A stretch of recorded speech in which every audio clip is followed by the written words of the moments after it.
জানেন তো, আধুনিক ফুটবলে মাঠের খেলা একটা ডেফিনেটলি আলাদা দিক, তবে কোচের ট্যাকটিক্স অন্য জিনিস। প্রথম সেমিফাইনালে স্পেন যেভাবে ফ্রান্সকে বোতলবন্দি করে জিতে গেল, তাতে বোঝা যায় ফুটবল এখন আর শুধু 90 মিনিটের খেলা নয়, তার আগে মস্তিষ্কের লড়াই। এবং ওই ফুটবল বিজ্ঞান বলছে কোচের পড়াশোনা, কোচের ট্যাকটিক্স পাল্টে দেয় সব কিছু। ফাইনালে স্প্যানিশ আর্মাডা।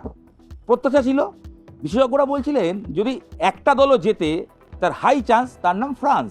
এমবাপে, ডেম্বেলে, অলিচ, কে নেই? ত্রয়ীরা প্রত্যেকেই তারকা। এই তিনজন এতটাই সাফল্য এনে দিয়েছিল এই ফ্রান্সকে, কার্যত নিশ্চিত চ্যাম্পিয়ন ধরে নেওয়া হয়েছিল। তবে বাস্তব অন্য কিছু বলেছে।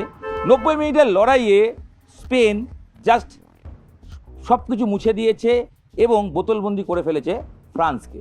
যে ফরাসি ব্রিগেড প্রত্যেকটা ম্যাচে দাপট দেখিয়ে ম্যাচকে নিজের নিয়ন্ত্রণে রাখছিল, প্রথম সেমিফাইনালে কিচ্ছু করতে পারেনি। আসলে প্রথম সেমিফাইনালটা ছিল ট্যাকটিক্সের লড়াই, ফুটবল দর্শনের লড়াই। শেষ পর্যন্ত কোন দর্শন জিতবে সেটাই দেখার ছিল। একদিকে স্পেনের টিকিটাকা, ধৈর্যের ফুটবল, বল হোল্ড করে ফুটবল, নিজেদের মধ্যে পাস খেলে ক্রমশ এগিয়ে গিয়ে গোল করা, মাঝমাঠ দখল নেওয়া। আর অন্যদিকে দ্রুতগতির প্রেসিং ফুটবল, দ্রুত একটা কাউন্টার উঠে এসে গোল করে দেওয়া। এবং এমবাপের সেই স্কিল, বল ধরে একটা চকিত টার্ন এবং লম্বা পাস খেলে নিজেই গিয়ে গোল করা। এই অলিচ আর এমবাপে এই যুগলবন্দিতে একের পর এক ম্যাচে গোল করে গেছে ফ্রান্স। আর ঠিক এই জায়গাটাই জানতেন স্পেন কোচ ফুয়েন্তে।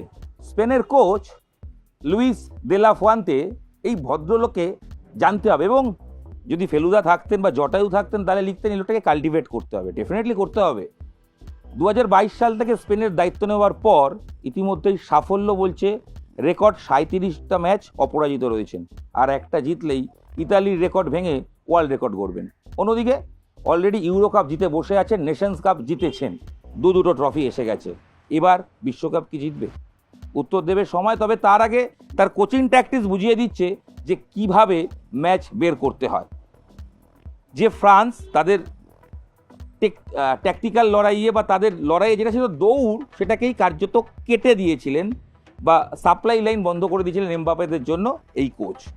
মাঝমাঠ দখল করে নেয় ফ্রান্সের মাঝমাঠ। ইয়ামালরা গোটা টুর্নামেন্টে, ইয়ামাল একটা গোল করেছে, সেমিফাইনালে অ্যাসিস্ট না করলেও তারা যে ফুটবলটা খেলেছে, এই পেদ্রো, রড্রি, ইয়ামাল মাঝমাঠে যে নিয়ন্ত্রণ দেখিয়েছে, ফ্রান্স বল ছুঁতে পারেনি। ঠিক শুনছেন, 90 মিনিট ফ্রান্স বল ছুঁতে পারেনি, যার ফলে ডেম্বেলের সঙ্গে অলিচের কিংবা অলিচের সঙ্গে এমবাপের সাপ্লাই লাইন জাস্ট কাট। বল না পেলে কি করবে এমবাপে? মাঠে দাঁড়িয়ে দাঁড়িয়ে অসহায়ের মতো হার দেখেছে।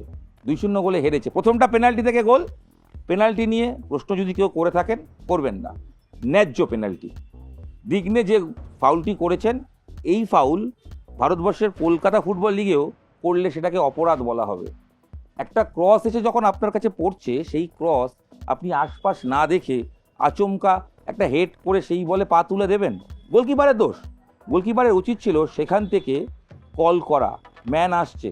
ইয়ামাল ভবিষ্যতের তারকা, বুদ্ধিদীপ্ত এই ফুটবলার, তিনি জানতেন এই 50-50 বলে বডি থ্রো করলে পেনাল্টি পাওয়ার চান্স আছে, এবং তিনি সেটাই করেছিলেন। ওই ডিফেন্ডার কিছু না দেখে সরাসরি ইয়ামালকে লাথি মেরে বসলেন। পেনাল্টি, আর পেনাল্টি থেকেই প্রথম গোল। ফ্রান্সকে দেখে মনে হয়েছিল যেন ফ্রান্স বিশ্বকাপ অলরেডি পেয়ে গেছে। এই যে মানে ফ্রান্সের যে এমবাপের যে হারটা, আমার প্রথম থেকে শেষ অবধি মনে হয়েছে ওভার কনফিডেন্স, আর কিছুই না। মানে স্পেনের ওই স্পিড, ওই স্কিল, মানে রীতিমতো ফ্রান্সকে চমকেছে।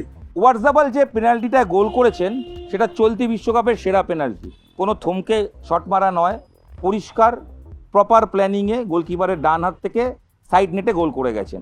ফার্স্ট হাফে গোল খাওয়ার পর ফ্রান্স আরও দিশেহারা হয়ে গেছে। তারা জানতোই না, প্ল্যান বি ছিল না। গোটা টুর্নামেন্টে তাদের রিজার্ভ বেঞ্চ পরীক্ষিতই হয়নি, আর সেখানে এই ফ্রান্স যেটা করেনি সেটা স্পেন করেছে। রিজার্ভ বেঞ্চকে বিভিন্ন সময় পরীক্ষা করেছে। গোটা টুর্নামেন্টে সুপার সাব হিসেবে মেরিনো 2 গোল করে ম্যাচ জিতিয়েছে। তো তারা জানতো কি কোনভাবে আটকাতে হবে। ওই ফুয়েন্তের গল্প বললাম, এই ভদ্রলোকের কোচিং ট্যাকটিক্স অন্য রকম। সে পড়াশোনা করে কোচ। তার ফুটবল কেরিয়ার স্পেনে খুব বেশি নয়, এবং তার ফুটবল কেরিয়ার যখন দেখছিলাম সেটা নিয়ে যদি দেখি একটু, ফুটবল কেরিয়ার খুব একটা আকর্ষণীয় নয়, তবে কোচ হিসেবে তার যথেষ্ট আকর্ষণ রয়েছে। কি রয়েছে?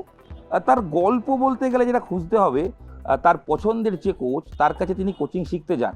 প্রথমে সেভাবে জায়গা করতে পারছিলেন না, পরবর্তীতে তার কোচিংয়ের ভিডিও তুলে তাই সেই নিয়ে পড়াশোনা করে নিজে আরও শিক্ষিত বা ফুটবল চর্চায় নিজেকে মনোনীত করেন।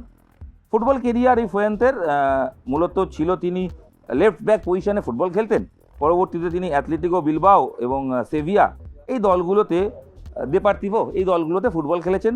কোচ হিসেবে তিনি যখন চলে আসেন 1997 সালে পর্তুগালের একটি ছোট ক্লাবের দায়িত্ব নেন এবং পরবর্তী সময়ে সেভিয়া এবং অ্যাথলেটিকো বিলবাও যে রিজার্ভ দল তার কোচিং করতে চলে আসেন। 2013 সালে হিসেবটা পাল্টে যায়। স্পেনের অনূর্ধ্ব-19 দলের কোচ হিসেবে তার পথ চলা শুরু, সেখানেও সাফল্য। তার অধীনে স্পেন 2015 উয়েফা কাপ, ইউরোপিয়ান অনূর্ধ্ব-19 চ্যাম্পিয়নশিপ, এগুলো বিভিন্ন বয়সভিত্তিক পর্যায়ে, এবং 2019 সালে অনূর্ধ্ব-21 চ্যাম্পিয়ন হয়। তারপর সিনিয়র দলের 2022-এ দায়িত্ব, সেখান থেকে ইতিমধ্যে দুটো ট্রফি এবং অবশেষে ফাইনাল। অনেকেই বলেন স্পেনের সেই বিশ্বকাপ জয়ী কোচ দেল বস্কের ছায়া দেখা যায় এই কোচের মধ্যে। এই কোচ বুদ্ধিতে চলেন, বিপক্ষকে নিয়ে পড়াশোনা করেন, কাটাছেঁড়া করেন এবং ব্যাকগ্রাউন্ড ওই ড্রেসিং রুমে বসে বা নিজের রুমে বসে প্রপার প্ল্যান করেন। আধুনিক ফুটবল তো এটাই হয়, সেটাই হচ্ছে এবং করে দেখিয়েছেন। এবং ফ্রান্সকে যে আটকানো সম্ভব সেটা আপনাদের আগে একটা ভিডিওতে বা একাধিকবার বলেছিলাম, কোথায়? একমাত্র স্পেনই পারে, যেটা স্পেন করে দেখিয়েছে। ইয়ামালরা শুধু হুঙ্কার দিয়েছে তা নয়, তারা বুঝিয়ে দিয়েছিল যে ইতিহাস তাদের পক্ষে রয়েছে। কারণ সাম্প্রতিক সময় শুধু নয়, এই নিয়ে তিনটে সেমিফাইনাল হারলো ফ্রান্স স্পেনের কাছে। আর চোকার তকমা ফ্রান্সের সঙ্গে সেটা দিন 4 বিশ্বকাপ সেমিফাইনালে হেরে বিদায় নিয়েছে ফ্রান্স। ইয়েস, 4 দুবার চ্যাম্পিয়ন, দুবার রানার্স, আর বাকি 4বার সেমিফাইনালে হার। চোকার্স বলবেন না? স্পেন সম্বন্ধে আমি একটাই কথা বলবো, ওরা শুরু করেছিল অন্য ট্যাকটিসে, যতদিন যাচ্ছে ওদের টিকিটাকা ফুটবলটা যেন সত্যিই একটা অপূর্ব রূপ দিচ্ছে। ফুটবল, ইউরোপিয়ান ফুটবল জেনারেলি পাওয়ার ফুটবল হয়, কিন্তু সেখানে যেভাবে টিকিটাকা আর্টটা ঢুকিয়েছে, স্পেন অসাধারণভাবে ফ্রান্সের মতো পাওয়ারফুল টিমকে আটকে দিল। আমরা মুখিয়ে আছি যে ফাইনালে স্পেন কাদের সাথে মুখোমুখি হবে এবং দুই কোচ তাদের কি ট্যাকটিক্যাল ভিউজ দেবেন এবং কিভাবে কোচেদের লড়াই। 37টা কেন এরকম, মরক্কো আমরা দেখেছিলাম 44টা না 42টা ম্যাচ হারেনি, ঠিক আছে, এটা হিউজ ক্রেডিট টু দেম। কিন্তু সব থেকে ভালো হচ্ছে পরিবর্তন করা, যত টুর্নামেন্ট বেরিয়েছে, যত এগিয়েছে, কোচ প্রতিদিন তাদের ট্যাকটিক্যাল মুভটা চেঞ্জ করছে, যার ফলে ফ্রান্স কালকে বুঝতেই পারেনি যে ট্যাকটিক্যালি তারা হেরে গেছে। খারাপ লাগবে এমবাপের জন্য, সর্বোচ্চ গোলদাতার দৌড়ে তিনি অবশ্যই ছিলেন, তবে তার পায়ে আরও গোল হতে পারত। কোচ দিদিয়ের দেশও 2 বিশ্বকাপ ফাইনালে তুলেছেন, দেশকে চ্যাম্পিয়ন করিয়েছেন, আগেরবার রানার্স করিয়েছেন, এবার হ্যাট্রিকও তো ফাইনালে ওঠার হয়নি। কারণ মাঝে মধ্যে আবেগের জায়গায় মস্তিষ্ক কাজ করে, আর সেই মস্তিষ্ক বলে যে কোচ প্ল্যানিংয়ে সফল, সেই কোচই সাকসেস পায়। স্পেন বুঝিয়ে দিয়েছে তারকাহীন হয়েও চ্যাম্পিয়নশিপে থাকা যায়।